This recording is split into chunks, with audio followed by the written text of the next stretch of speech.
Vamos a referirnos a una de las personalidades, de las figuras más relevantes de la política del siglo XX, tan olvidado este hombre por lo grande, quizás probablemente paradigma de estadista, patriótico y cristiano. Nació Oliveira Salazar en un pequeño paraje de Portugal llamado Vimieiro, un lugar cubierto de viñas y de olivos, de huertos, de mimbres, ubicado en la provincia de Beira Alta. El año 1889 nació nuestro biografiado. Todos sus antepasados se habían dedicado al campo, lo cual dejó en él una impostación, digamos así, campesina. Él fue siempre un hombre, un aldeano, podríamos decir, enamorado de la tierra. Aquella familia profundamente católica supo transmitir a Antonio su espíritu práctico, la sobriedad de vida, el sentido de la autoridad, el hábito de perseverar en lo emprendido, el respeto a las tradiciones, el amor a la patria y una honda fe religiosa. La estampa de este gran político portugués sería del todo ininteligible si no la enmarcamos en la accidentada historia de su patria. Por eso, antes de entrar en la exposición de su vida, sobre todo de su pensamiento político, será necesario ofrecer una visión compendiada de dicha historia. Portugal tiene un largo pasado, semejante al de España, podríamos decir. Fue ocupada por los visigodos, los bárbaros visigodos, que se hicieron cristianos, luego invaden los árabes, los moros. Durante los siglos XII y XIII, Portugal sacudió el yugo musulmán, participando con España en la gloriosa reconquista de la península. Y durante los siglos XV y XVI extendió ampliamente sus dominios, constituyendo un poderoso imperio, uno de los más grandes de la historia quizás, bajo el estandarte del cristianismo. Como diría luego nuestro Antonio, en uno de sus memorables discursos, no duró, dice Portugal, no duró por rehuir el vivir, duró precisamente porque vivió la vida intensa del soldado, del trabajador de la tierra, del explorador del mar, del descubridor, del misionero, del portador de una doctrina y de una civilización. Y así la Portugal de esos siglos se extendió por los 5 continentes, descubriendo tierras y mares, mientras llevaba y dejaba por doquier el humanitarismo de su alma latina y el apostolado de su civilización cristiana, como gustaba decir Salazar. Sin embargo, a semejanza también de España y de otros países europeos, Portugal conoció luego un período de declinación. En el siglo XVIII, sobre todo, José I, el rey, entregó el gobierno a un marqués de Pombal, quien con el deseo de convertir al viejo Portugal de monarquía gótica, como decir medieval, anticuada, en una monarquía moderna y liberal, implantó un régimen de despotismo ilustrado, persiguiendo sañudamente a la Iglesia. Se propuso y lo logró expulsar del Portugal y de sus dominios ultramarinos a la Compañía de Jesús, considerada en aquel tiempo como el principal obstáculo para el llamado progreso y la llamada felicidad de los pueblos. Luego dio un paso más, ya que lo que realmente anhelaba era la extinción simple y llana de la Compañía de Jesús en todo el universo, como de hecho lo logró unos años después. Bien, así sigue la historia de Portugal, que entra ya en un ambiente liberal de índole masónica. Y en el año 1908, ya en el siglo XX, aprovechando una ausencia del rey, estalla una revolución. El rey Carlos I y el príncipe heredero son asesinados y después de varias aventuras, en 1911 se dicta una constitución que codificaba el espíritu de la revolución. La idea era romper radicalmente con el pasado glorioso de Portugal y dar comienzo a una nueva nación democratizada y anticristiana. El caos era total. a tal punto que hubo un momento en que las Fuerzas Armadas se decidieron a tomar las riendas del poder, ya que si no el país se disgregaba. Era el año 1926, donde se formó un triunvirato de militares y luego establecen una dictadura militar que llevaría a nuestro Oliveira Salazar al gobierno. Así él va a acceder al gobierno. Este fue el ambiente que enmarcó los años juveniles de nuestro biografiado. Cuando Antonio cumplió 11 años, creyó sentir vocación al sacerdocio, por lo que se resolvió a entrar en el seminario menor y comenzó a hacer también los estudios del mayor.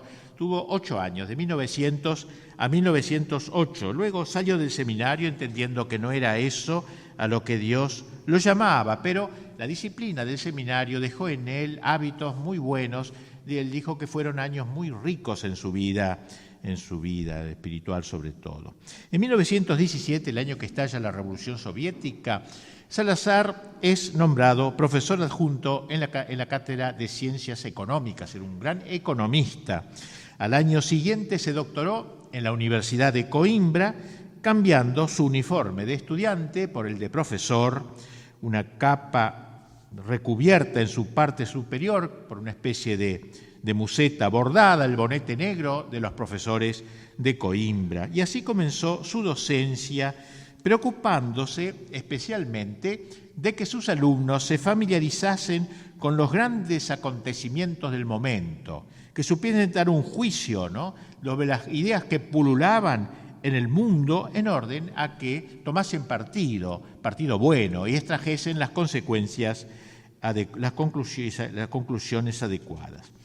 Y mientras ejercía la docencia, él comenzó a interesarse por la política. El ejército, como dije, y haría un golpe de Estado. El ejército estaba muy mal, no estaba en condiciones de hacer una revolución en serio. Lo único que estaba en condiciones de hacer era un golpe de Estado, al estilo de lo que hemos conocido en Argentina en buena parte. Subía el ejército y ¿qué decía? Vamos a acabar con la corrupción, vamos a acabar con el desorden existente, vamos a dar tranquilidad al pueblo, vamos a mantener el orden externo de un país hasta entonces entregado a los grupos disolventes y anarquistas, vamos a librarlo de lo que se creía ser un mal epidérmico, es decir, quitada esa gentuza, el país retomaba sus destinos de siempre. Pero la labor positiva, la de construcción, la de reemplazar las viejas instituciones caducas por organismos nuevos, quedaba forzosamente pendiente. No lo iban a hacer estos militares. Fue entonces cuando ellos mismos, dándose cuenta de que no podían ser solamente unos empleados del orden, digamos, sino que tenían que ser algo más importante, pusieron sus ojos en el joven profesor Salazar para que tomase a su cargo la economía del país, que estaba por el suelo. Él pidió reflexionar hasta el día siguiente.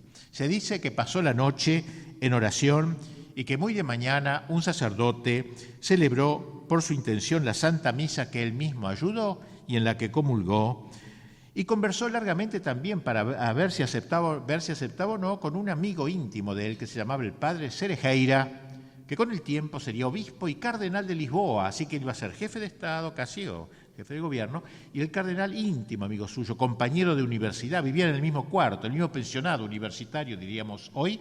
Bueno, al padre Cerejeira, futuro cardenal Cerejeira, a quien tuve el gusto de conocer yo y hablar de este personaje que siempre lo he querido mucho yo en mi vida, Oliveira Salazar, él le aconsejó que aceptase lo que le ofrecían los militares. La gente estaba palpitante, todos los ojos se volvían a Salazar, quien iba a cumplir 38 años. Ciertamente se trataba de un profesor eminente, ampliamente entendido en su materia, pero tendría suficiente fuerza como para superar una crisis casi terminal de su patria que estaba verdaderamente en agonía.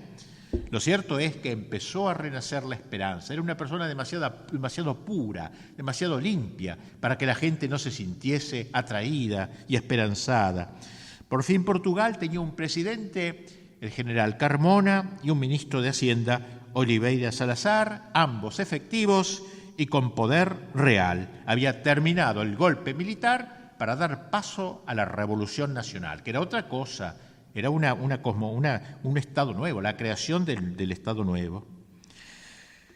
El 30 de junio de 1928, Salazar, novel ministro de Hacienda, pero ya brazo derecho del general Carmona, y el arquitecto del Estado Nuevo, pronunció un discurso magnífico, programático, que sería realmente considerado fundamental en Portugal. Entre otras cosas decía, ¿qué hacer? ¿Qué hacer?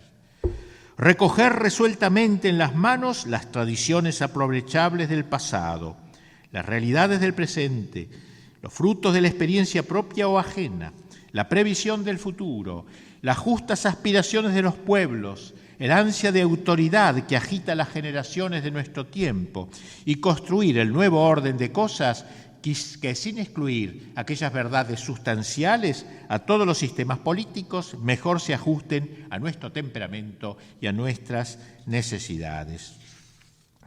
Había, como dije, renacido la esperanza. Un contemporáneo de él, Gil Robles, escribe, fue entonces cuando al aparecer en el escenario político un hombre modesto y políticamente desconocido, que por primera vez habló a su pueblo un lenguaje claro y sencillo, nutrido de verdades elementales, ansioso de paz y de sosiego, se entregó a él de un modo pleno, se puso en sus manos para que cortase en su carne y operase en sus vísceras, resignado al dolor que le esperaba. Y este hombre desconocido, que no tenía amigos a quienes complacer, ni clientelas que contentar, pudo aparecer desde el primer instante, como él mismo lo ha dicho, un frío ejecutor del interés nacional. De hecho, el país empezó a funcionar. El déficit crónico se convirtió inesperadamente en 1 o 2 años en superávit considerable. La producción comenzó a despertar. Portugal resucitaba. Vamos a ir recorriendo ahora, visto algo de la vida de este hombre, el ideario, el pensamiento, la cosmovisión de Oliveira Salazar. Él estaría en el poder varias décadas, muchos años, más de 40 años.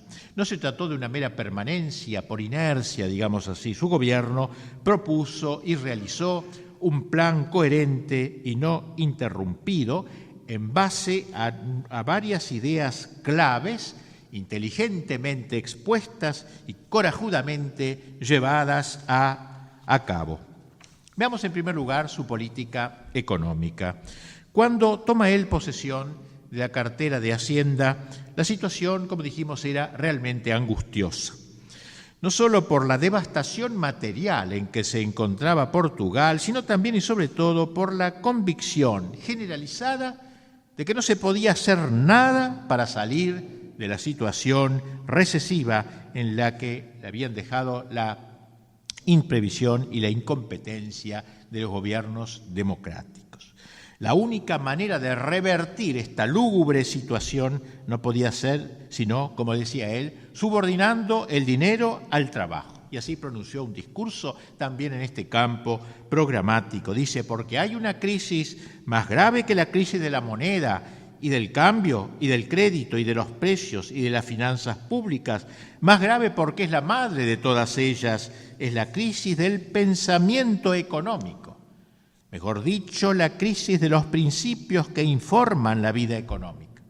Hemos adulterado el concepto de riqueza, sigue diciendo, separándolo de su fin de sustentar con dignidad la vida humana, en la suposición de que amontonar bienes sin utilidad social podía constituir una finalidad de los individuos y del Estado. La única manera de restaurar la economía es corrigiendo los grandes yerros de los gobernantes y supliéndolos por los conceptos humanos de la riqueza, del trabajo, de la familia, de la asociación y del Estado. Es decir, toda una visión completa del Estado. No es un tema económico, un tema despegado del resto de los temas. Por lo demás, decía, no habrá verdadera economía mientras lo económico no se conjugue inescindiblemente con lo social. Por eso el Estado no puede desentenderse de dicho ámbito, confiando todo a los intereses particulares. En un magnífico discurso que pronunciara en 1934, volvió sobre el tema dentro de las líneas generales del nuevo orden constitucional. Dijo en aquella ocasión: late este pensamiento: al progreso económico indispensable hay que unir la restauración de los valores espirituales. Si no se restaura espiritualmente Portugal, todas las recetas económicas serán casi inútiles. Segundo tema de su ideario, el patriotismo y el nacionalismo. Salazar aseveró una y otra vez que todo el recetario que proponían los políticos portugueses, cambio de regímenes, reformas constitucionales, etcétera, no producirían verdadero efecto si no se iban a las causas de la enfermedad. Y aquí daba la fórmula clave, dice: hay que recuperar el sentido del perdido de la vida y hacerlo penetrar en la familia y en la sociedad. No hay receta que valga si no se basa en fundamentos sólidos, y uno de esos fundamentos es el amor a la patria, el amor colectivo a la patria. De manera tajante ha afirmado en un discurso: la patria no se vende, la patria no se alquila, la patria no se discute, la patria se defiende. La patria no se la inventa, se la acoge. De ahí la necesidad que experimentaría como gobernante de lo que él llamaba crear la conciencia nacional, máxima en esa época en que se diría, escribe, que algunos países están cansados de su existencia como naciones independientes. La patria portuguesa, afirma, no fue el fruto de ajustes políticos, creación artificial mantenida en el tiempo por la acción de intereses rivales. Portugal nació de la dureza de las batallas, de la fiebre agotadora de los descubrimientos y de las conquistas, con la fuerza del brazo y del genio, trabajo intenso e ingrato, esfuerzos sobrehumanos en tierra y en el mar, largas ausencias, luto, dolor, miseria, almas de héroes que amalgamaron, hicieron y rehicieron la historia de nuestra patria. No pudieron levantarla con egoísmos y comodidades, miedo a la muerte y a la vida, sino luchando y sufriendo. La experiencia de Salazar no busca imitar modelos extranjeros, sino que se quiere afirmar en la vieja tradición portuguesa. Intenta edificar una nación unida en la idea de engrandecerse, dice, de perpetuarse. Una nación con un sólido ideario que no depende de lo que pasa en el extranjero, si hoy triunfan las derechas y mañana las izquierdas. No niego, dice, que se deba estar atento a lo que pasa a nuestro alrededor, preocuparnos por ello, sobre todo si algún país olvidara lo que debe al correcto trato internacional, pero nada de eso puede tener influencia en la orientación que debe seguirse, porque nuestro porvenir no depende más que de nosotros, quiero decir, de la visión que tengamos de los problemas nacionales y de nuestra fuerza de voluntad para servir el interés de la patria. Patriotismo, nacionalismo, la personalidad nacional, esto es lo más notable de una nación. Si en esto no estamos de acuerdo, todo lo demás es perder tiempo. El sentido de su vocación, la unidad de su destino en lo universal, decía, recordando a José Antonio. Tercer aspecto que podemos encontrar en sus escritos, en su diario, lo relativo a la educación. Llevó adelante una inteligente política educativa. La educación del pueblo portugués se impuso como obligatoria en la idea de que dicha misión compete tanto a la familia como a los establecimientos oficiales y particulares. Había libertad amplia de enseñanza dentro de lo que era el sentido nacional, claro, dentro de esos límites, y se preocupó sobre todo por la labor educativa del Estado. No olvidemos que Salazar, aún ejerciendo sus cargos políticos, nunca dejó de ser un intelectual. Era un profesor con vocación docente. Dos eran en su campo sus convicciones principales: que el mundo ha de ser gobernado por el pensamiento, la inteligencia. ante todo. Y segundo, que la misión primordial de los gobiernos es educar a los pueblos, es decir, despertar sus energías, educar sus potencialidades dormidas.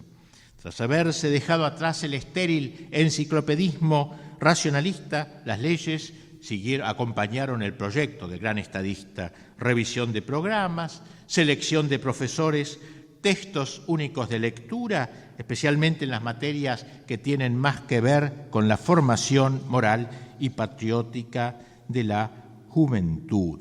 Toda una política educativa que tenía en plena cuenta la idiosincrasia del pueblo portugués, con sus vicios y sus cualidades. Si hubiese tenido que legislar para Inglaterra, decía Salazar, muy probablemente mi obra hubiera sido completamente diversa, es decir, una adaptación a su pueblo. El principal destinatario de esta política educativa fue, como es obvio, la juventud. Había que suscitar una juventud nueva, como el Estado que era nuevo, un Estado juvenil. Eso es lo que había que gestar. Como él dice, una juventud con vigor físico, pero también bien formada en la inteligencia, así como en el carácter y en las virtudes cívicas y morales. Una juventud capaz de admirar a los auténticos arquetipos de la patria. Es esencial, afirma, que formemos el espíritu de la juventud en el sentido vocacional de Portugal, con los ejemplos de que la historia es fecunda, ejemplos de sacrificio, patriotismo, desinterés, abnegación, valor, respeto por la dignidad propia y ajena. Él valoró de manera muy grande el aspecto religioso de la educación, sin el cual entendía que la formación quedaría trunca. Cuando hablo de educación, le dijo a una francesa que lo vino a entrevistar una vez, a hacer un reportaje, dice: cuando hablo de la educación, hablo de la formación del hombre integral, de su cuerpo, su inteligencia y su voluntad. Hablo del hombre que vive y trabaja, del hombre que piensa, del que actúa y mantiene relación con su semejante. La religión, la formación religiosa tienen ahí un papel que desempeñar. No se contentó Salazar con multiplicar colegios a lo largo y ancho del país, como de hecho lo hizo también. En varias ocasiones se refirió a la necesidad de formar grupos selectos en el sector de la educación, ya que, como dice, considero más urgente la constitución de vastas élites que enseñar a toda la gente a leer. Es decir, grupos de formación sólida intelectual más que multitudes. Es que los grandes problemas nacionales, dice, deben ser resueltos no por el pueblo, sino por las élites, encuadrando a las masas. Es decir, formar personas escogidas para que sepan educar y dirigir culturalmente la nación. Pasamos ahora al concepto que él tenía de la organización política, el campo estrictamente de la política. En primer lugar, hay varios nos en su vida, varias negaciones, y luego la afirmación de lo que es el Estado. Negación, primer no a la democracia liberal. Sentía una repugnancia casi instintiva por la democracia liberal. Aparentemente esa democracia se presentaba como la banderada nata de la libertad. Pues bien, dice Salazar, no ha sido sino ella la que nos ha privado de algunas de las libertades que poseíamos y se ha mostrado incapaz de asegurarnos las que hubiéramos podido obtener. Nosotros somos antidemócratas, dice, para escandalizar a nuestros políticos, ¿no? Porque nuestra democracia, que se apoyaba en apariencia sobre el pueblo y pretendía representarlo, llegó a no acordarse del pueblo más que en el momento de las elecciones. Nosotros, en cambio, queremos elevar al pueblo, educarlo, protegerlo, arrancarlo a la esclavitud de la plutocracia. Asimismo, la democracia se presentaba como la defensora por antonomasia de la igualdad. Todos somos iguales. Cada ciudadano al votar es una unidad, suma uno, en medio de un conglomerado vuelto masa. En opinión de Salazar, el fundamento del poder público, el origen de la soberanía, que se encuentra en Dios, no en el pueblo, sino en Dios, hace que la noción cristiana exija no una sociedad igualitaria, sino jerarquizada, medio necesario para la realización de los fines del hombre. Salazar entendía que el timón del Estado debía estar en manos de las aristocracias del espíritu, única manera de terminar con la corrupción que se vuelve generalizada donde la responsabilidad de pocos es sustituida por la irresponsabilidad de muchos. Primer no, pues, al liberalismo, a la democracia liberal. Segundo no, al marxismo, el otro polo que debe ser evitado. Salazar considera el comunismo como la consecuencia lógica del proceso de descristianización de los últimos siglos, con su prolongado combate contra las verdades eternas y los grandes principios. Por cierto que ve en el liberalismo la matriz del comunismo. El comunismo nace del liberalismo y afirmando esto se adelanta a las afirmaciones de Gramsci acerca de los antecedentes históricos del marxismo, que mucha gente estúpida de Occidente y tonta ha creído entender que el marxismo es enemigo del liberalismo cuando es su hijo predilecto. Denuncia asimismo Salazar, dentro de esta crítica al marxismo, el concepto erróneo de la lucha de clases. Nosotros no aceptamos la idea, dice, de la incompatibilidad de intereses entre patrones y trabajadores. Por el contrario, proclamamos su permanente solidaridad. Si una incompatibilidad momentánea crea un riesgo de choque entre las dos fuerzas, es necesario que el defensor del bien común sea árbitro en el conflicto, de acuerdo con la justicia y el bien general. No, pues, al liberalismo, no al marxismo, no al totalitarismo. La otra tentación que se presenta como antídoto de los abusos de la lucha de partido o también contra el comunismo, el totalitarismo. No deja de ser notable que, habiéndose desarrollado toda la primera parte de la acción política de Salazar en la época de los movimientos fascista y nacionalsocialista, no haya cedido a la tentación totalitaria. Es preciso, decía en un discurso, alejar de nosotros la tendencia a la formación de lo que se podría llamar el Estado totalitarista, el Estado que subordina todo sin excepción a la idea de nación o de raza, por él representada en moral, en derecho, en política y en economía, se presentaría como un ser omnipotente, principio y fin de sí mismo, al cual deberían someterse todas las manifestaciones individuales y colectivas. Pensemos en el inmenso atractivo que por aquellos años ejercían, sobre todo en la juventud, las grandes manifestaciones y paradas militares organizadas por Hitler y Mussolini. Salazar, más allá de las objeciones anteriormente enunciadas, se sentía psicológicamente distante de dicho estilo. Él no tenía, lo veremos luego, esa garra de Mussolini en sus conferencias. Era un profesor, era llano, era normal, digamos, no quería ser enorme, norme, salirse de la norma. Era un hombre que sí quería ser de su patria un país normal, pero normal en el sentido más profundo de la palabra. Así que no liberalismo, no marxismo, no totalitarismo, y podríamos decir nada de ideologías. Salazar era un hombre pragmático, no en el sentido peyorativo de que fuera acomodaticio, sino de que nada tenía que ver con los políticos de gabinete que viven de utopías, creyendo tener siempre a su alcance las fórmulas matemáticas y precisas para salir al paso de todas las dificultades. No se comportaba así. Tenía, por cierto, un ideario, eso sí, pero no era un ideólogo, son dos cosas muy diferentes. Un ideario, pero no era un ideólogo. Tanto la comunista como la liberal son dos formas de ideología que han pretendido encorsetar la sociedad en los últimos tiempos. Sus mentores, esclavos de los escritorios, primero volcaron al Estado en una pasividad absoluta y luego hacia un intervencionismo absorbente por el que el Estado se recargó de funcionarios y esterilizó las iniciativas particulares. Montaron sus respectivas máquinas con todo el fasto de sus grandes planes, pero la persona concreta, el hombre de la calle, lo único real, desapareció dentro de ese colosal engranaje. El orden que Salazar quiso implantar descansaba sobre la vida real del hombre como miembro de una familia concreta, de una profesión determinada y de una sociedad peculiar.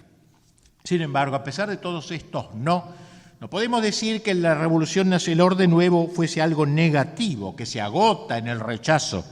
Nosotros, dice Salazar, no hicimos la Revolución Nacional únicamente para combatir al liberalismo y al comunismo. La hicimos para dar al país la conciencia de su valor y de su misión en el mundo.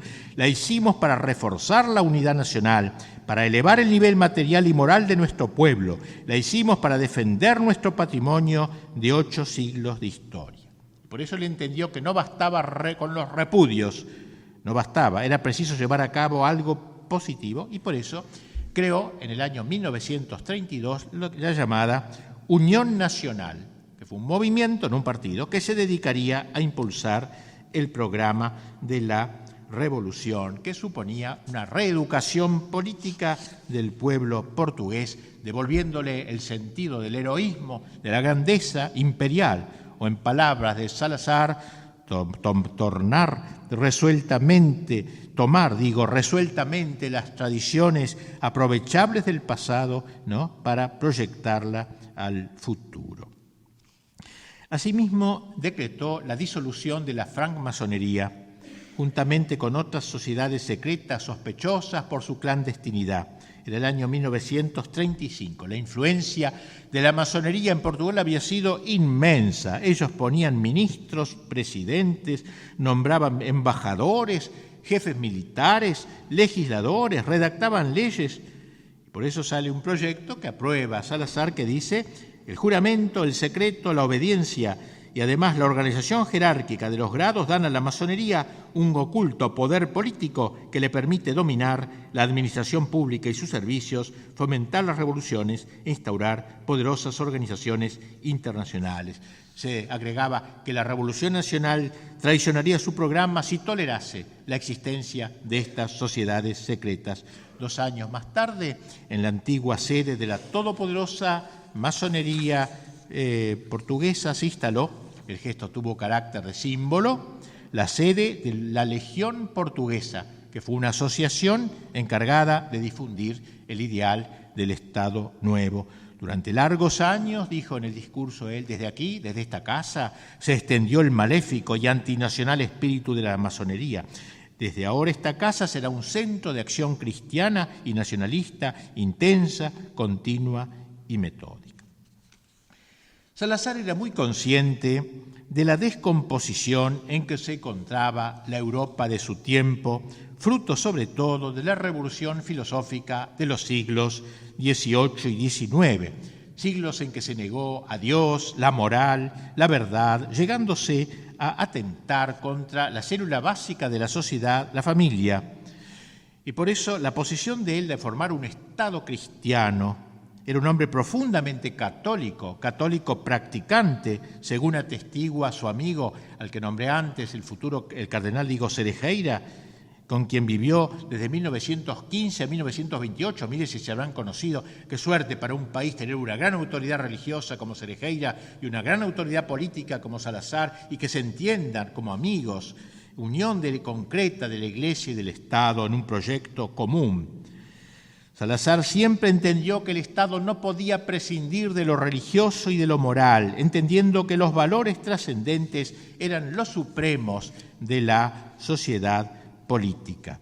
Tanto sus escritos como sus discursos revelan cómo Salazar tenía clara conciencia del papel histórico de la Iglesia en Portugal.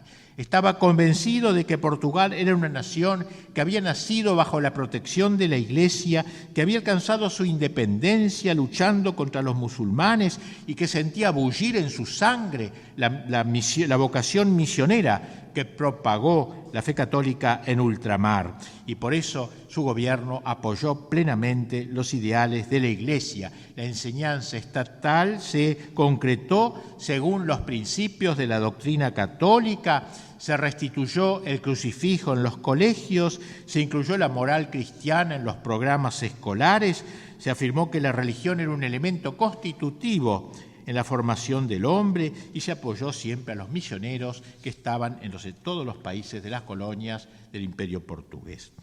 Así lo hizo, por cierto, frenando durante su gobierno la influencia del catolicismo perverso, del progresismo que empezó ya en su época, lo que hoy llamaríamos progresismo, modernismo católico. Esos católicos que sin dejar de llamarse tales, sin embargo, han caducado propiamente de su fe.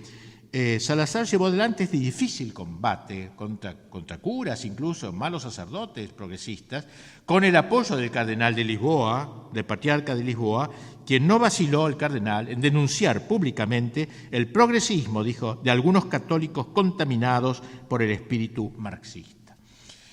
El señor Oliveira Salazar, en este espíritu de restauración, digamos, se preocupó mucho por la familia y por las corporaciones. Tanto la democracia liberal como el socialismo se fundan sobre una consideración individualística de la persona, que en el liberalismo se ve exaltada por la insularidad, cada persona una isla, y en el socialismo se ve aglomerada en el hormiguero. A juicio de Salazar, no nace el estado del amontonamiento informe de individuos sumados o gregariamente disciplinados. Con ello solo tendríamos el elemento material del Estado. Hay que ir a los grupos naturales, hay que afirmar la familia. El mayor problema político de nuestra época, dice, es la necesidad de organizar la nación del modo más completo posible dentro de su plano natural, es decir, respetando las agrupaciones espontáneas que forman los hombres en torno a sus actividades para encuadrarlas en el Estado, de modo que el Estado no sea más que la representación de la nación con los órganos necesarios para la realización de sus fines colectivos. Y así entonces, él cree que para otra vez lograr hacer un Estado de Portugal hay que restaurar la familia y las corporaciones, organizar lo que él llamaría el corporativismo. Ante todo, las familias. La familia estaba muy bombardeada, no tanto quizá como ahora, pero estaba muy bombardeada en la época de él. Como dice Oliveira, ha acaecido varias veces en épocas turbadas de retroceso la soberanía del instinto, el hombre instintivo, que se relajan los vínculos familiares, desaparecen la intimidad y el pudor, se hunde la autoridad de los padres y el respeto por los hijos. Pero solo en nuestro tiempo había de erigirse en teoría, en ciencia y en programa de Estado lo que podía creerse locura pasajera. Es decir, esa decadencia se levantó como si fuera un ideal, la juventud rebelde, los padres permisivos, la pérdida del pudor. Por tanto, había que salir al paso de esa situación, había que consolidar el núcleo familiar. No negamos la familia, dijo en un discurso, el hombre nace en ella, las generaciones se educan en ella se forma el pequeño mundo de afectos, sin los cuales el hombre difícilmente puede vivir. Cuando la familia se deshace también el hogar, se desanudan los lazos de parentesco para dejar a los hombres solos frente al Estado, aislados, extraños, sin ataduras, y despojados de más de la mitad de sí mismos. Se pierde el nombre para convertirse en un número. Y para esto, entonces, para restaurar la familia, hizo poner en la Constitución portuguesa, el Estado asegura la defensa de la familia como fuente de desenvolvimiento de la raza, como base primaria de la educación y de la armonía social y como fundamento del orden político. Tanto fue su insistencia en la familia, en el valor de la familia, que cuando la gente se cruzaba con él, a veces por la calle, o lo veía por ahí, empezaron a saludarlo con una fórmula que se hizo clásica, se volvió usual. Le decían, por Dios, por la patria y por la familia. Un poco lo diría Argentina, Dios, patria y hogar, ¿no? Por Dios, por la patria y por la familia. Así lo saludaba, un saludo instintivo que salió del pueblo portugués a su líder, a su caudillo.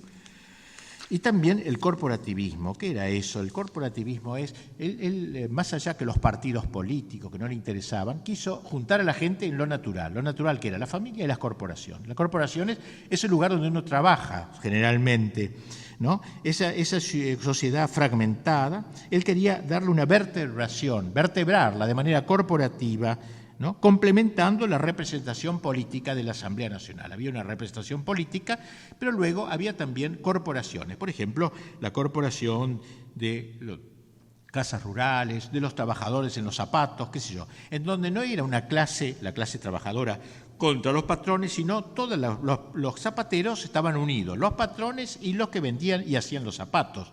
Todo eso formaba la corporación de los zapateros, y no una división horizontal de la sociedad para que hubiera una pelea, después lucha de clases, sino una división vertical, pero que saliera de abajo, organizada desde abajo, ¿no? De modo que todos se unían, los estancieros con los peones y así se formaron corporaciones, como 200 corporaciones, que integraban, digamos, un Consejo Nacional, parecido a nuestras cámaras, una cámara corporativa. La concepción que tenemos de la corporación, dice, nos lleva a concluir que ésta deberá agrupar jerárquicamente todos los intereses solidarios de un determinado sector de la producción, es decir, los intereses de la empresa, del capital, de la técnica, de la mano de obra, organizados según su expresión inmediata. Salazar tenía un alto concepto de la autoridad, ¿no? Del autoritarismo, que no es lo mismo, de la autoridad. Tenía plena conciencia y no se dejaba basurear por nadie. Él era la autoridad y también de la libertad. No discutimos la autoridad, dijo en un discurso. La autoridad es un hecho y una necesidad. Solo desaparece para restablecerse. Es decir, uno liquida la autoridad pero pone otra. No existe una sociedad sin autoridad. Es un derecho y un deber, dice, deber que se niega a sí propio cuando no se lo ejerce. Derecho que tiene en el bien común su mejor fundamento. Es además un alto don de la providencia, porque sin ella no sería posible la vida social ni la civilización humana. Solo un gobierno con autoridad sería capaz de acometer la empresa de crear un Estado. Por cierto, que el gran estadista era bien consciente que la autoridad tiene sus tentaciones y fácilmente puede degenerar en autoritarismo, y por eso decía, debemos reconocer las fronteras de la autoridad para que ésta no se propase. El poder, escribe, que se reconoce limitado por la moral y el derecho no hará más que lo que debe. En caso contrario es totalitario y nosotros no lo admitimos. Es decir, cuando se acepta el derecho, entonces el Estado ya no, cuando tiene límites el Estado, el derecho natural, que aquí en Argentina no se respeta, aborto, divorcio, todo se va contra el derecho natural, se legisla de cualquier cosa, entonces ya queda todo arruinado. Pero también la libertad. Salazar nunca olvidó que la autoridad debe respetar la libertad y hacer juego con la libertad. No, por cierto, la libertad en el sentido que la entendían los liberales. La libertad que defienden los democráticos, igualitaria y niveladora, decía, es falaz, es caotizante, como lo demostró ya palmariamente toda la historia de Portugal pre-salazariano. Dejémonos no volvamos más a eso, ya hemos visto el desastre de todo eso. Él decía, recurriendo a la experiencia histórica. De ahí que ese amor a la libertad de él no lo hacía llevar al liberalismo ni al populismo tampoco. No se sentía obligado a dar el gusto a las multitudes, a las mayorías, solamente por ser tales. Como le dije una vez a un periodista alemán que lo entrevistó, gobernar, dice, es a veces proteger a la gente contra sí misma. Este tipo me pide tal cosa y yo lo protejo al decirle que no. No hay que aceptar al pueblo tal cual es, sino tratar de corregir sus inclinaciones. Y así entonces, sobre todas estas bases, instauró una nueva constitución largamente preparada, una constitución donde asegura la defensa de la familia, la armonía social. Junto al presidente de la República funciona un Consejo de Estado. Luego está la Cámara Corporativa, de que hablé recién, todos los delegados de las corporaciones, de las autarquías locales y de los intereses sociales. Luego hay una Cámara de elegidos por el pueblo, etc. Otro aspecto de su gobierno fue su relación con las Fuerzas Armadas. Él sube, como vimos, por un golpe militar, que le entrega el poder a él. Se trata casi de un milagro lo que hizo, ya que las Fuerzas Armadas, principal o casi único sustento de la revolución, estaban en estado de descomposición total también, como para variar, ¿no? Siempre el Estado liberal deja así, destruye todo. Los gobiernos democráticos anteriores parecían haber querido dar al mundo el ejemplo del desarme integral de una nación, con que sueñan los pacifistas. También en este campo Salazar se encontró frente a un montón de ruinas, teniendo que abocarse a reconstituir las Fuerzas Armadas desde sus cimientos. Él estaba muy lejos de ser un hombre violento, ustedes ya lo van notando, su lenguaje sereno. Creemos, dice, que la guerra es un mal hasta cuando es una necesidad, pero también sabemos que para los pueblos hay dos males mayores, ya que van más allá de la muerte y de la miseria, son la deshonra y la postración del pueblo. Por eso se propuso restaurar las fuerzas armadas, devolviéndoles el sentido caballeresco que habían perdido. Porque si no tenían un ideal elevado, la fuerza armada al servicio de la verdad desarmada, un ideal al servicio de la patria, podían resultar peligrosas, tentadas como están a usar de la fuerza para fines bastardos. Poco tiempo después de acceder al poder, aprovechando un acto de los militares con asiento en Lisboa, nuestro estadista tomó la palabra y pronunció un discurso formidable que se llama El elogio de las virtudes militares. Una conferencia realmente programática donde dio a conocer lo que él esperaba del ejército. Luego de detenerse en el significado de la fuerza. ¿Qué es la fuerza? Por definición dice, la fuerza es valiente, intrépida, arrojada, dominadora, no es desordenada, no es exaltada, no es violenta. La fuerza marcha en formación, marcha con ritmo. Es su necesidad estructural de orden en el espacio y en el tiempo. La fuerza marcha erguida, es la revelación externa de la confianza. La fuerza tiene el paso rígido y firme, domina, es dueña de la tierra en que avanza. La fuerza, la que es fuerza y no violencia, es por sí misma leal, es decir, verdadera, clara y sincera. Notad que la fuerza marcha al son de los clarines, es que anuncia su presencia. La fuerza hace brillar al sol sus armas, es que expone a la vista de todos sus medios de ataque. La fuerza manda en voz alta, se saben claramente sus intenciones. Parece un discurso de Kirchner esto, ¿no? Una cosa semejante. Bueno, y luego en ese discurso programático habla de las virtudes que deben armar al soldado, que deben, pero la que más les cuadra, dice, es el patriotismo, el amor a la patria. Bien, podríamos hablar también de la política internacional, que fue un problema bravísimo en su época, no tengo tiempo de tratarlo. Él, cuando estalla en España la guerra de la cruzada de Franco, toma abiertamente partido por Franco. Dice, el comunismo está librando en la península una batalla formidable, de cuyo éxito dependerá en gran parte la suerte de Europa, razón por la cual se interesan e intentan intervenir en la medida permitida a cada Estado todas las ideologías afines. Se refería a las brigadas internacionales, que le ayudaban a los rojos y a la ayuda que Alemania e Italia, y no solo, también algunos otros países, pero por lo menos como voluntarios libres, Argentina incluida, le ofrecieron al caudillo. Y así entonces daría pronto un paso más. En una manifestación gigantesca realizada en Lisboa, el delegado de la Juventud declaró: si es necesario, imitaremos a las heroicas juventudes de Italia, de Alemania y de España, lucharemos con las armas en la mano. Y se constituyó una legión portuguesa que luego sería autorizada por el gobierno, legión de voluntarios aptos para el combate con la idea y con la espada, que se dirigieron a España y muchos de ellos murieron sobre las tierras españolas. Pronto, Salazar, en este campo internacional, se fue percatando del terrible estado en que había quedado Europa después de la Segunda Guerra Mundial, a raíz de la victoria de los aliados.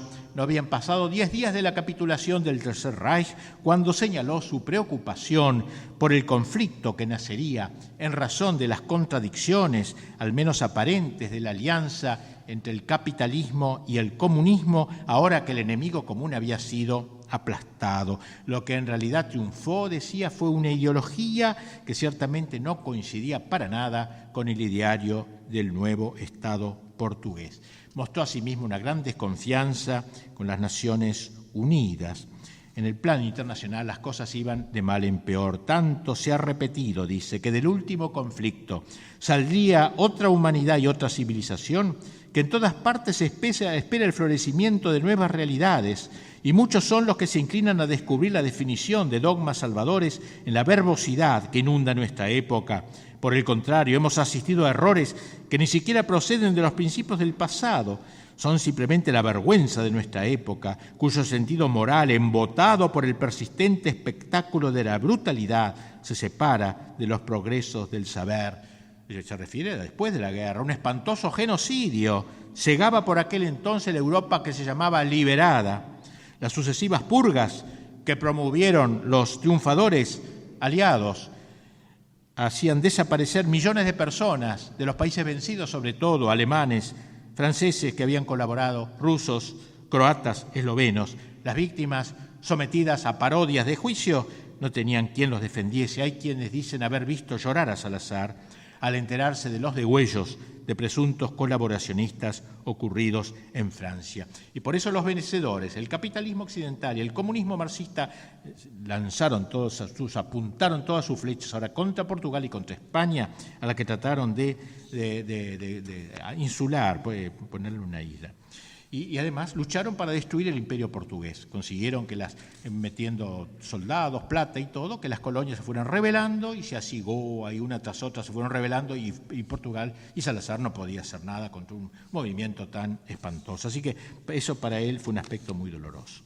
Algo en que se preocupó particularmente dentro de su política, y vamos terminando, educativa, fue la formación, como dije algo ya, de la juventud, que él lo entendía como uno de sus elementos fundamentales como gobernantes. Si quería hacer un Estado nuevo, parecía imprescindible que fuesen jóvenes quienes accediesen al nuevo proyecto, jóvenes idealistas, jóvenes signados por el heroísmo.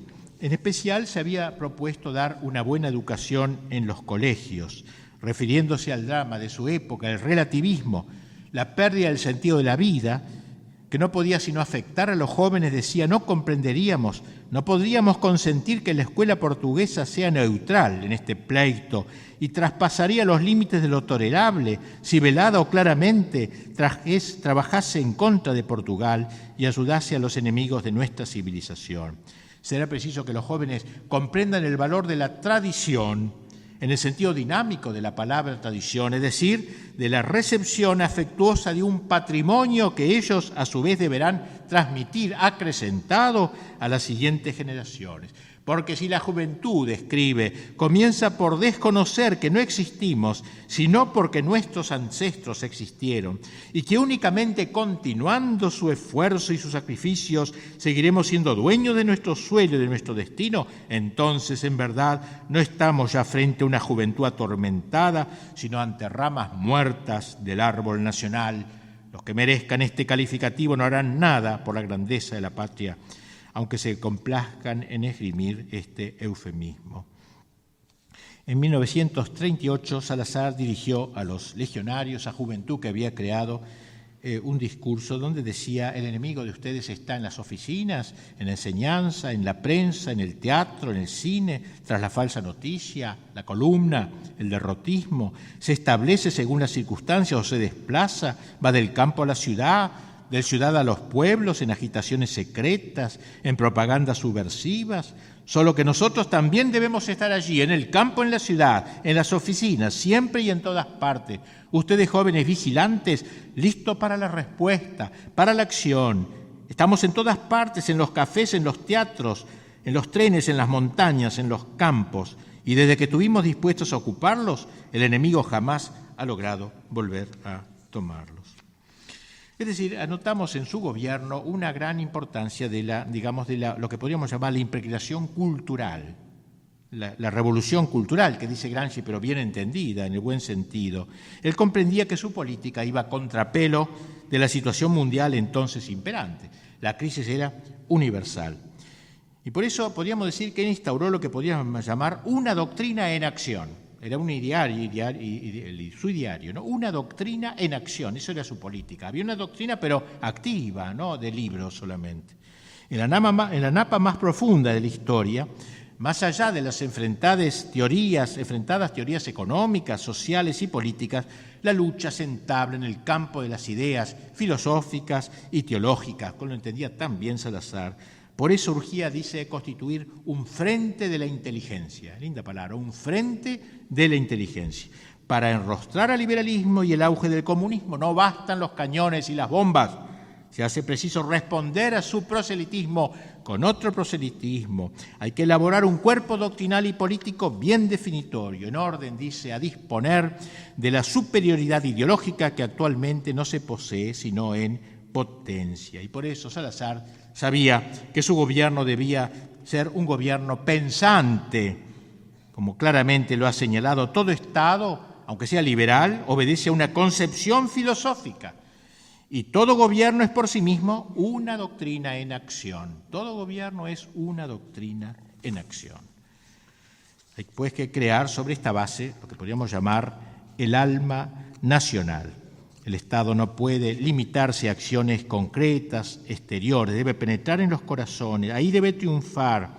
La Revolución Portuguesa debe remodelar el alma del pueblo, si no, no sería auténtica revolución. Hay que tener grandes certidumbres, dice, por lo menos media docena de principios, según afirmó en cierta ocasión, porque son realmente esenciales y convocantes. Lo que importa es reconstruir el sentido perdido de la vida humana y hacerlo penetrar en la familia, en la sociedad, en la política, en la administración, en la economía, creando una especie de mística, una política del espíritu, como le gustaba llamarla Salazar, capaz de comunicar seguridad y altivez a quien se sabe posesor de la verdad, o mejor, discípulo de la verdad. Principal era estar convencido del que combate se entabla principalmente en el campo cultural, en el campo cosmovisional, de la cosmovisión. Dice él, la lucha surgirá hoy o mañana entre diversas concepciones del hombre, del Estado, de la patria, de la libertad, del fin humano, de la riqueza. Y nadie os hará negar que la lucha y la victoria serán tanto más fáciles cuanto la posición ocupada sean más rectas. Las dos guerras mundiales han señalado el término de un tipo de guerra, a balazos, a cañonazos y a bombas atómicas, para dar paso a un nuevo género de combate, el de las diversas cosmovisiones. Y sobre todo refiriéndose a la penetración marxista de tipo gramsciano, ha enseñado este género de guerras que se llaman psicológicas, reemplazan ahora las luchas armadas, pero no pueden alcanzar los mismos objetivos sino en el caso de que la nación no conserve los nervios bien templados como es necesario. No digo que las armas no sean también necesarias, pero hay que comenzar por poseer un alma fuerte, segura de su verdad, es decir, una doctrina, una conciencia y la decisión de no dejarse derrotar. Este fue el trasfondo cultural de la revolución de Salazar. Las grandes certezas, como él dice, frente a esta duda del hombre moderno, a este negativismo del siglo. Nosotros no hemos negado a Dios, no hemos negado la virtud, no hemos negado la patria, no hemos negado la historia, ni la autoridad, ni su prestigio, ni la familia, ni la moral, no hemos negado la gloria del trabajo, ni el deber de trabajar. Una última palabra sobre una breve semblanza del estadista. Este hombre es un hombre sencillo, de una sencillez aldeana casi. Hay muchas entrevistas que se le han hecho. Yo soy, le dijo una periodista, ni hago más que los demás, soy únicamente aquel a quien circunstancias imprevistas designaron como portaestandarte de un movimiento de unidad y de renacimiento nacionales. Yo no soy santo, no soy sabio, soy un hombre como los demás que trabaja lo mejor que puede para su país en el cargo que le fue asignado y que siempre está a la disposición de los que se le han confiado. Una sencillez enorme, es impresionante. Raro era encontrar así este hombre en su jardín, le encantaba estar en el jardín regando las plantas, porque no quería perder, aún medio de la ciudad, no quería perder el contacto con la tierra. Una casa modesta vivía. Un académico que lo visita dice, sabía yo por las fotos lo que su rostro tiene de fino, de noble, de puro. Lo que no pude saber sino cuando lo vi es que su rostro tan austero se vuelve con una expresión fascinante y que esta fascinación es muy poderosa, pues se cree ver revelarse ahí la belleza de un alma a través de la superioridad de su espíritu.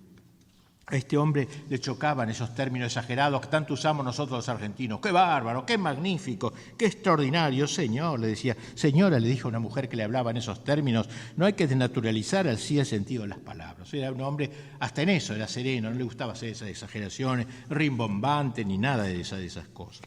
Este es el hombre que condujo durante 40 años los destinos de Portugal. Hombre ajeno a toda desmesura, hombre que sufría cuando lo aplaudían incluso. Era tímido.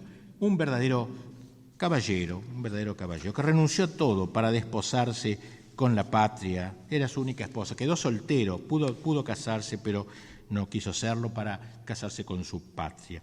Y así creó un estilo de gobierno muy especial.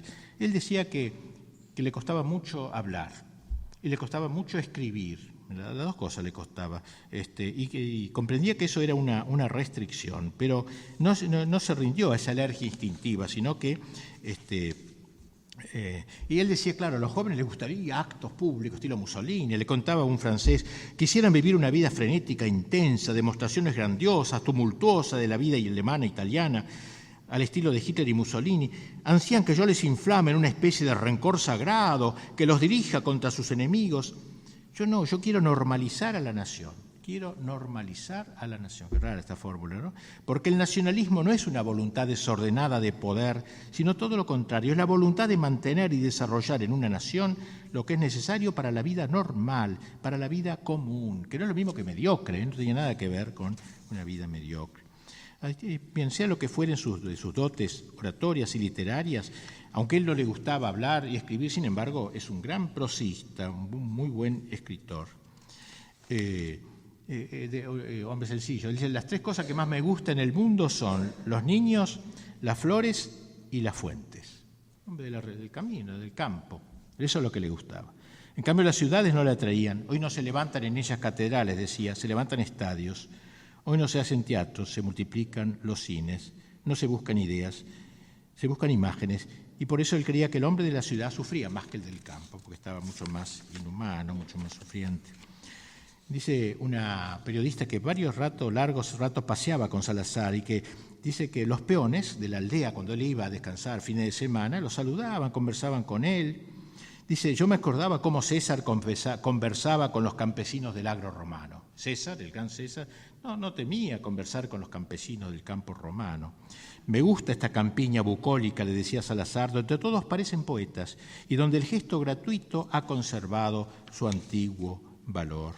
Política y campo. Jamás Salazar pensó que había que separar lo que Dios había unido en su vida. Ya ve usted, le dijo a la periodista, no soy más que un aldeano, hijo de aldeanos. No puedo vivir sin respirar el olor de la tierra. Para trabajar tengo que sentir a mi alrededor los árboles, los bosques, las flores. Este parque que está ahí, le dijo en el campo, casi me hace olvidar que me encuentro en el corazón de una capital. Estaba en un parque dentro de la ciudad. Y sin embargo, todo alrededor hay casas y vecinos. ¿Pero qué me dice usted de este bosque recortado a la francesa, de estos árboles? ¡Qué maravilla! Entornando los ojos parece una tapicería. He vigilado yo mismo la transformación de los parterres y dado instrucciones a los jardineros. Un hombre así sencillo, pero al mismo tiempo el príncipe filósofo. Ustedes saben que Platón decía que el ideal del gobernante era el rey filósofo, el rey pensador. Yo creo que si en alguna parte se ha cumplido esa idea platónica es en este hombre, en este maestro, en este profesor que profesaba realmente, ¿no? El hombre que, decía Platón, que habiéndose ejercitado en todas las virtudes inferiores y penetrando luego en la ciencia de las ideas, podía dirigir la sociedad de acuerdo al ideal. Y bueno, eso es tal cual lo que hizo nuestro hombre, con esas dotes de estadístico, un hombre lleno de autoridad, pero sencillo, de ejemplaridad. Si alguna vez pedía un sacrificio, toda la gente sabía que lo había hecho primero y que era un hombre suscitador de hombres nuevos, ¿no? Y quizás fue esa su aspiración más profunda, formar hombres nuevos. Dice que en vez de abúlicos, tímidos, interesados o agitados, nos den hombres de voluntad recta, paciente y tenaz. Salazar reunió en su persona grandes dotes de inteligencia y de voluntad. Supo unir en su calidad de gobernante la inteligencia con la voluntad, porque él decía que la reconstrucción de la patria era una obra de inteligencia. Hay que tener visión de la necesidad, de estudiar los problemas, ver las soluciones. Pero no es solo obra de inteligencia, se necesita la voluntad firme, dice, el esfuerzo inquebrantable, el carácter bien formado, el fuego interior. Por eso mismo no pueden ir en las primeras líneas los débiles, los acomodaticios, los cobardes, sino los fuertes, los desinteresados, los que tienen en el alma un principio de aquellas virtudes que hacen a los héroes y a los santos. O sea, inteligencia, pero también voluntad, lucidez y coraje. Eso es lo que se necesita. Esto es lo que él proponía en esta revolución cultural. Bien, así se nos ha mostrado Oliveira Salazar, este gran estadista del que quería hablarle. Sabemos de su fe católica, en ese trato que tenía con los niños, con la Virgen de Fátima, era muy devoto de la Virgen de Fátima.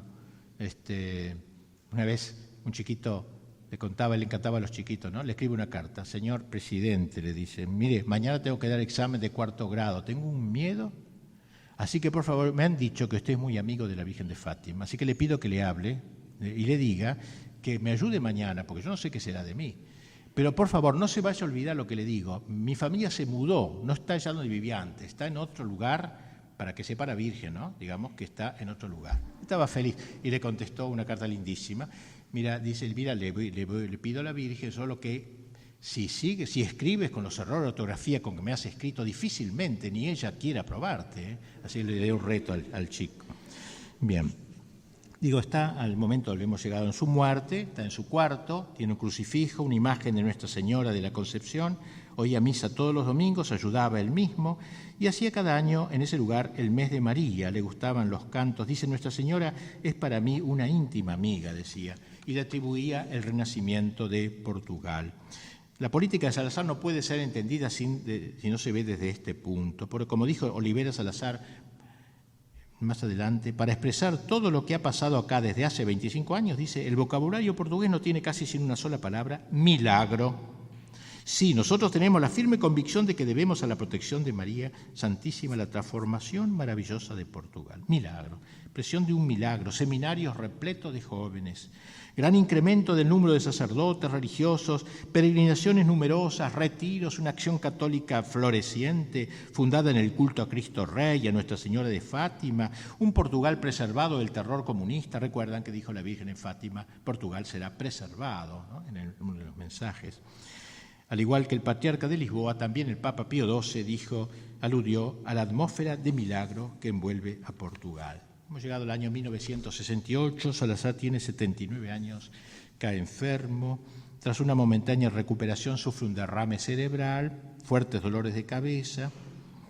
Todavía tardaría 2 años en morir, pero su poder político, que merced a una ficción algo grotesca, en su momento de lucidez le hacía creer que aún tenía el poder, había pasado de hecho a manos de otro profesor, también él, un intelectual, pero burócrata, Marcelo Caetano se llamaba. Y mientras tanto él se preparaba para bien morir. Y este Salazar será un desastre porque va a abrir Portugal, como él decía, continuidad pero en la apertura. Son esa palabra estúpida que no quiere decir nada. Continuidad de Oliver Salazar, pero en la apertura a los liberales y a todos los demás. Y así se destruyó en poco tiempo la obra magnífica de Salazar. Bien, Salazar fue un gran estadista, un hombre de profunda vocación cívica al servicio de la patria tan amada. El mundo moderno, liberal y marxista no lo supo entender, o mejor lo entendió demasiado bien. Y por eso, luego de su muerte, trató de borrar su memoria. Y estoy seguro de que los que están aquí, la mayor parte ni habían oído nombrarlo siquiera este hombre. Pero no por ello deja de ser para nosotros un modelo de estadista católico en el siglo XX. Él mismo dijo él mismo dijo en cierta ocasión, un día se reconocerá que Portugal está dirigido por un sistema original, propio de su historia y geografía, tan diferente de todos los otros, y de las otras, y desearíamos que se comprendiese bien que no nos hemos desviado de los errores y de los vicios de un falso liberalismo y de una falsa democracia para caer en otros que pueden ser aún mayores, sino para reorganizar y fortalecer al país con los principios de autoridad, orden, tradición nacional, conciliados con aquellas verdades eternas que son, felizmente, patrimonio de la humanidad y atributo de la civilización cristiana. Salazar ha desaparecido. Su proyecto nacional fue abolido, pero repitamos para concluir una idea por él predileccionada. No se sabe nunca hasta dónde pueden llegar los ecos de una voz, aun cuando se tenga la impresión de predicar en el desierto.